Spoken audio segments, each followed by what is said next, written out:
ভারতবর্ষের উচিত কালকে রাস্তায় নেমে নরেন্দ্র মোদীর ইস্তফা চাই, যতক্ষণ না সেই স্পষ্টীকরণ দিতে পারে সকলের রাস্তায় নেমে যাওয়া উচিত।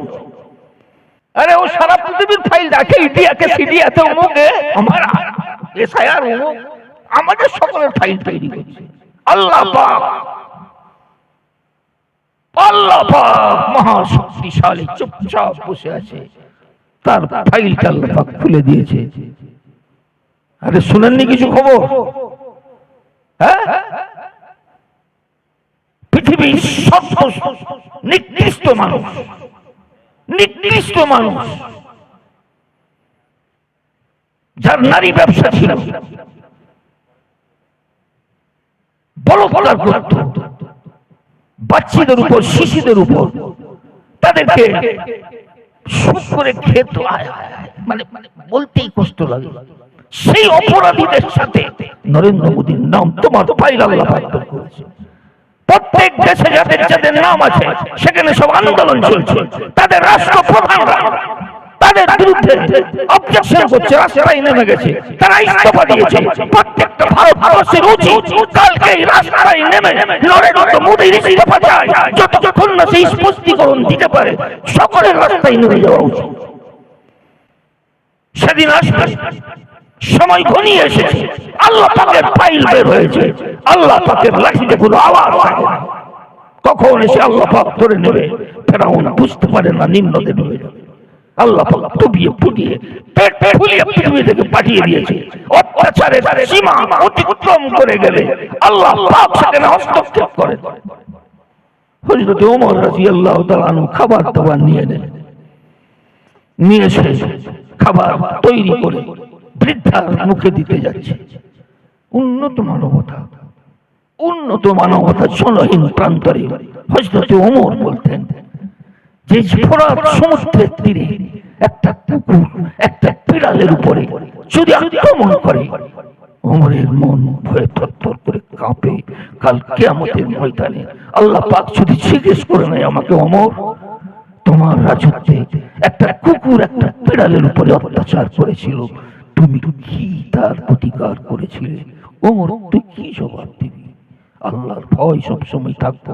উন্নত মানবতা সারা পৃথিবীর ইতিহাসে যত রাজনীতিবিদ এসেছে, দার্শনিক এসেছে, সমাজবিদ এসেছে, আল্লাহ রাসূল সাল্লাল্লাহু আলাইহি সাল্লামের মতো সমাজবিদ পৃথিবীতে কেউ আছে?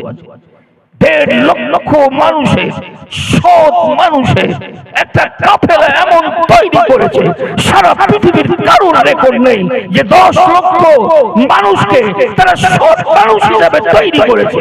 আর আল্লাহ রাসূল সাল্লাল্লাহু আলাইহি সাল্লামের রেকর্ড 1.5 লক্ষ মানুষের একটা কাফেলা, যাদের কোনো পাপ নেই, অন্যায় নেই, চুরি নেই, ডাকাতি নেই।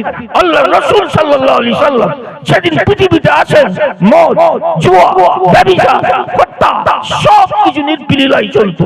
আর সেদিন আল্লাহ রাসূল সাল্লাল্লাহু আলাইহি সাল্লাম পৃথিবী থেকে বিদায় নিচ্ছেন।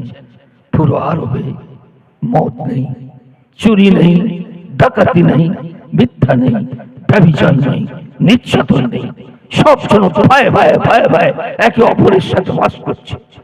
আল্লাহ রাসূল সাল্লাল্লাহু আলাইহি সাল্লাম এই আদর্শ দিয়ে গেছে। হযরত ওমর রাদিয়াল্লাহু তাআলা আনহু শেষ কথা যেটা বলা, যখন সেই বৃদ্ধার মুখেতে খাবারটা দিয়েছে, আর ভাবছেন আজকে আমি এমন একটা কাজ করেছি। আবু বকর সিদ্দিক রাদিয়াল্লাহু তাআলা আনহু যতদিন বেঁচে ছিলেন, কোন আমলে কোন কাজে আমি তার থেকে আগে অগ্রসর হতে পারিনি। আজ আমি এমন একটা কাজ করছি যেটা হযরত আবু বকর করেনি, আল্লাহ পাক আমার দ্বারাই করিয়ে নিচ্ছে। এক জনহীন প্রান্তরে, এক বৃদ্ধার মুখে, এক অসহায় নারীর মুখে আমি খাবার তুলে দিচ্ছি। এটাই আমলটা হয়তো হযরত আবু বকর সিদ্দিক রাদিয়াল্লাহু তাআলা আনহু থেকে অনেক বেশি কাজ আমি করে ফেলছি। এই ভেবে উনি যখন মুখে খাবারটা দিয়েছেন, বৃদ্ধা মহিলা বলছে হযরত আবু বকরের কি ইন্তেকাল হয়ে গেছে? অবাক হয়ে উঠেছে হযরত ওমর, ই আবু বকর সিদ্দিক কি করেছিলে? বলে বুড়ি মা, তুমি আবু বকরের খবর কি করে জানলে? বলছে আবু বকর প্রত্যেক দিন আসতেন, আমার দাঁত নেই।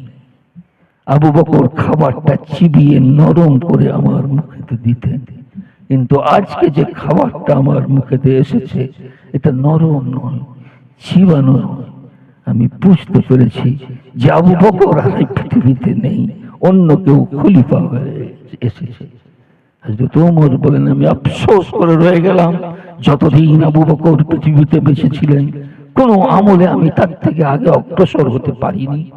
আজ পড়ে যাবার পরেও এই কাজটাকে ভাবছিলাম যে আমি মনে হচ্ছে তার থেকে অগ্রসর হয়েছি। এই উন্নত মানবতা এই কিতাবের মধ্যে আছে, অতএব এতে বিন্দু মাত্র সন্দেহের কোনো অবকাশ নেই। আল্লাহ পাক এই কিতাব আমাদেরকে দিয়েছে, আমরা একটু পড়ি, আমরা একটু পড়ি, কিছুই না পারি একটা আমল দিয়ে যাচ্ছি। সকলে আপনারা যারা উপস্থিত আছেন, যাদের কানে এই খবরটা পৌঁছাচ্ছে, সে আমলটা আপনারা প্রত্যেক দিন আস্তাগফিরুল্লাহ আস্তাগফিরুল্লাহ 5 মিনিট পড়া খুব কঠিন, আরে খুব কঠিন। সকলেই পড়তে পারবে, সকলেই পড়তে পারবে, সকলেই পড়তে পারবে।